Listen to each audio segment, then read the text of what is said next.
You walk into a room, no one knows your story, no one knows your past, and yet, before you say a single word, people already feel something about you. Some are drawn in, some keep a little distance, some feel calm around you. Others feel tension they can't explain. It's not your clothes, it's not your hairstyle, it's not even what you say, it's the quiet field around you. The energy you carry, the unspoken story behind your eyes. So here's the uncomfortable question: if people could feel the truth of your inner world, what would they feel right now? Heavy or light? Secure or fragile? Rooted or lost? Because whether you notice it or not, you are broadcasting yourself all the time, and most people are broadcasting a lie, not because they're bad, not because they want to deceive, but because they've forgotten who they really are. They wear masks for so long that the mask becomes more familiar than their own face. This video is not about how to look confident. It's not about tricks to seem more attractive. It's about something much deeper. How to stop being just another option and become someone truly irreplaceable by returning to the person you were before the world told you who to be. Imagine this: there is a version of you who doesn't flinch when someone disapproves, who doesn't beg for attention with achievements, with perfection, with pleasing, who doesn't shrink when they feel different.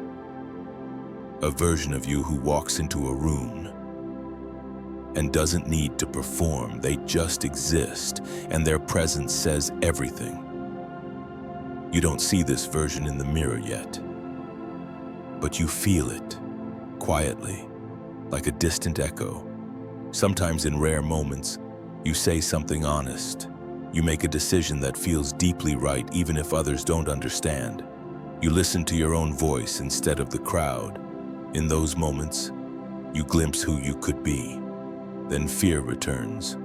Old habits return. You put the mask back on, and life goes on. But something in you refuses to die. A restlessness, a whisper, a question: is this really all I am? Psychologist Carl Jung called this process of becoming your true self individuation. Not becoming what others expect, not becoming the role you were assigned, but becoming the whole of who you are. This is not a surface makeover, not new clothes, new haircut, new mindset. It is a deep excavation, like digging through layers of dust and rubble to find a buried temple that was always there.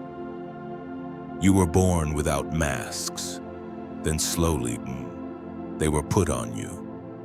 Be nice, don't make them uncomfortable, don't be too loud, don't be too quiet, be strong, don't be so sensitive. So you edited yourself, you hid your anger, you swallowed your tears, you toned down your joy piece by piece. You traded authenticity for acceptance, and the world praised you for it. You're so easy to be around, you're so reliable, you're always okay. But you weren't, you were just contained. Here is the first truth: people don't truly connect to the version of you that fits in. They connect to the version of you that is real. The world is full of polished masks, perfect feeds, curated lives, but underneath all of that, people are starving for something else, for someone who is honest, someone who is grounded, someone who knows who they are, even when it's not convenient. Think about the people you secretly admire, the ones who don't chase attention, but somehow attention finds them. They don't seem loud, they don't seem desperate to prove anything. There is a quiet clarity around them, a sense of, I know who I am, I know what I stand for, I know what I will and will not accept. That is not an act, that is inner work made visible. So how do you get there? Not in theory, not as a nice idea, but in your actual life. It begins with a confrontation, not with the world, with yourself. Think of your mind as a house with many rooms, the room everyone sees your public image, your polite self, your achievements. Then, the rooms you keep half open, your doubts, your insecurities, your secret frustrations. And finally, the locked basement, the place you rarely visit, This is where you store the anger you weren't allowed to feel, the jealousy you're ashamed of, the fear of being abandoned, the feeling of never being enough. Jung called this area the shadow, not because it's evil, but because it lives outside the light of your awareness. You don't control it, yet it quietly controls you. You may say, "I don't care what people think," but your body tenses every time someone doesn't reply.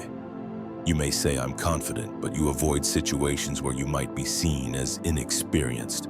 You may say, "I love myself," but you stay in relationships that drain you because being alone feels more terrifying than being mistreated. Your shadow speaks through your patterns. It shows up in who you chase, in what you tolerate, in how you shrink or overcompensate. And as long as you refuse to look at it, your energy will never feel whole. Facing your shadow is not about judging yourself. It's about telling the truth. I am afraid of being rejected. I do feel jealous sometimes. I do feel small around certain people. You are not weak for feeling these things. You are human. What weakens you is pretending you don't feel them, because denial splits your energy. One part of you is trying to move forward. Another part is dragging its feet in the dark. You can't radiate calm confidence while secretly waging war against yourself. Authenticity does not mean having no fear. It means fear is no longer hiding in the shadows, controlling you from the background.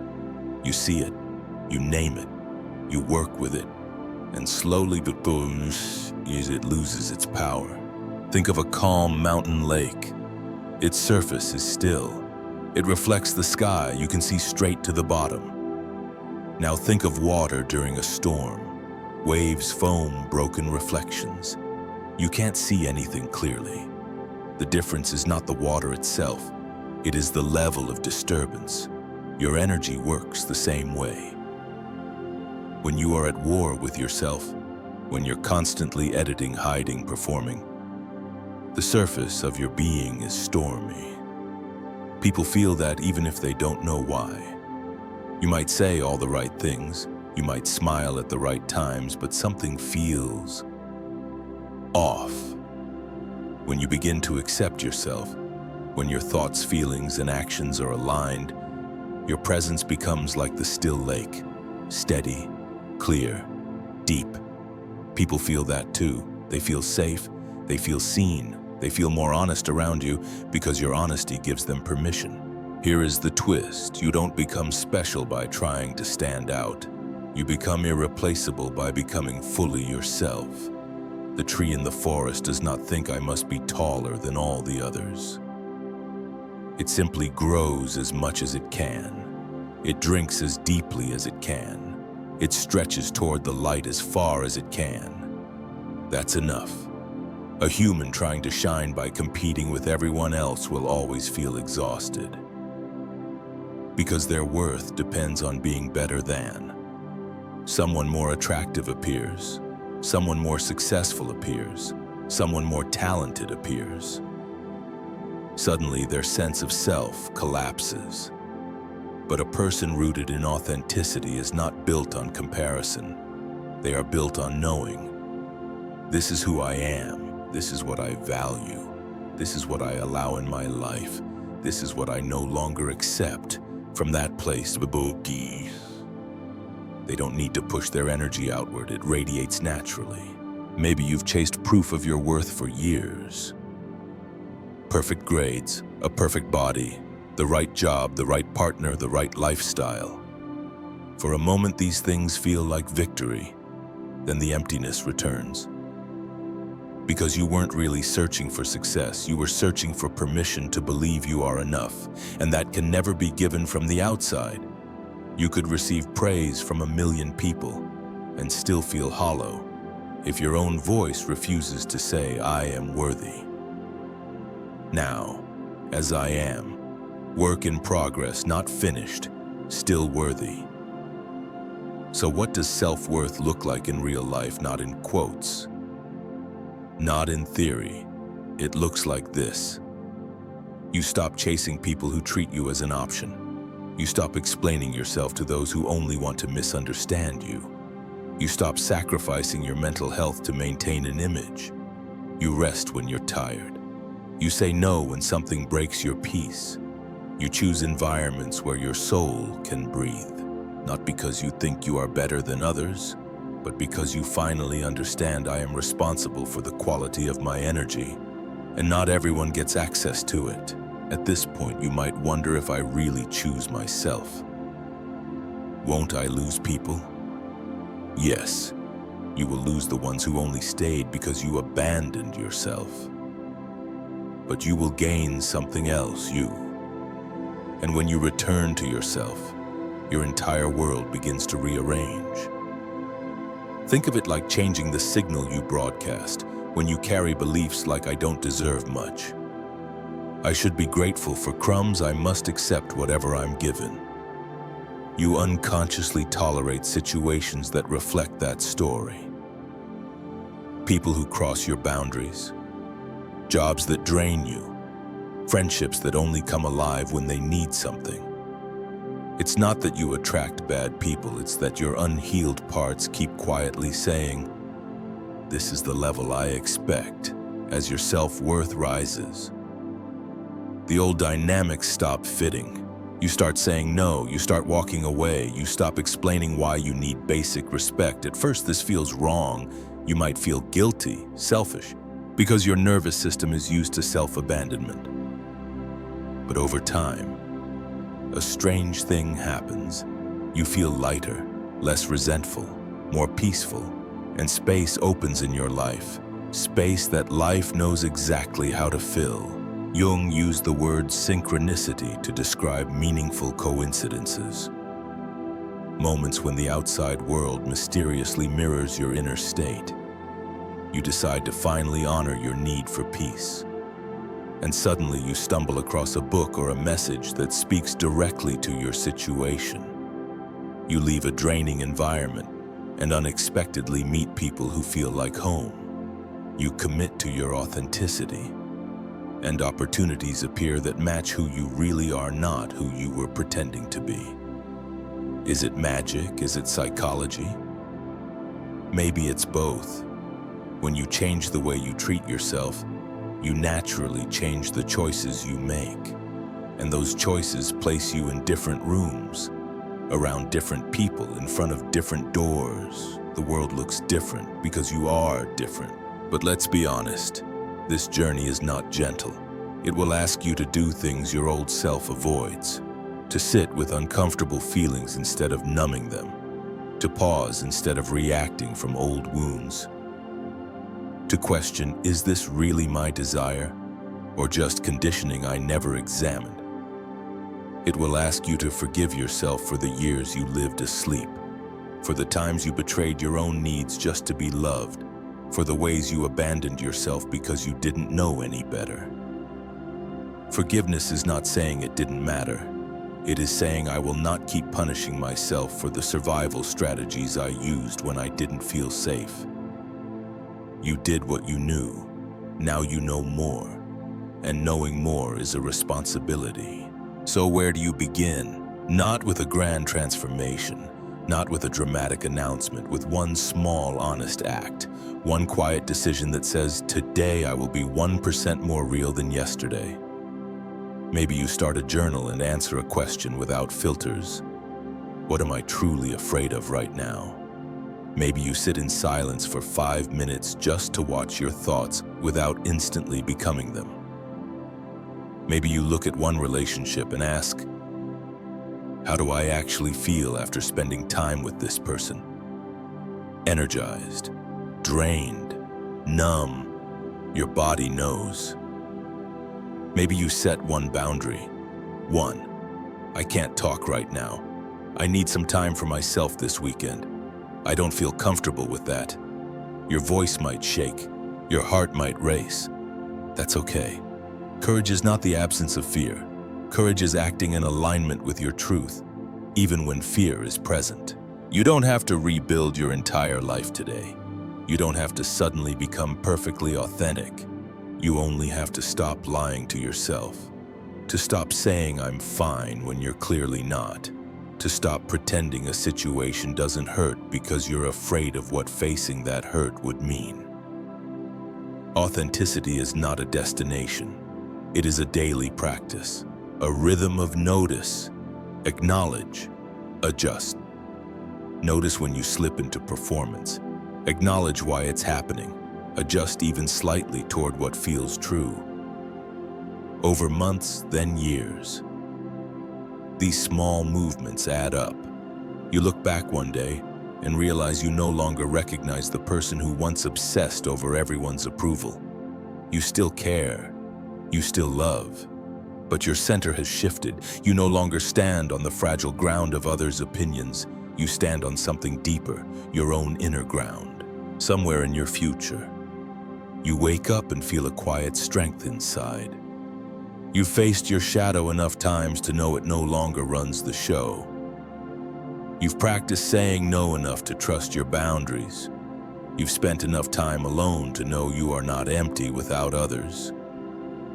You walk into a room the same way you always did, but now your presence lands differently. You are no longer asking the room, am I enough?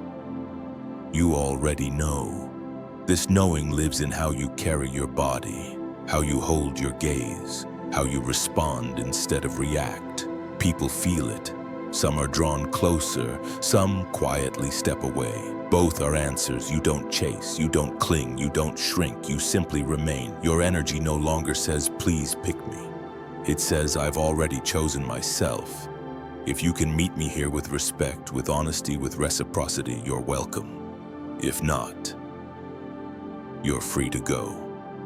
There is nothing loud about this, nothing dramatic, just a calm, unshakable center. And this is the paradox. When you stop trying so hard to be chosen, you become the kind of person people don't want to lose. Not because you play games, not because you're out of reach, but because your authenticity is rare. Your inner peace is rare. Your clarity is rare. You are no longer a copy of a copy of a copy. You are yourself. Flawed, growing, alive. So now the question returns to you. Right here, right now. What is one small way you can honor your real self today, not tomorrow? Not in your best version future, today.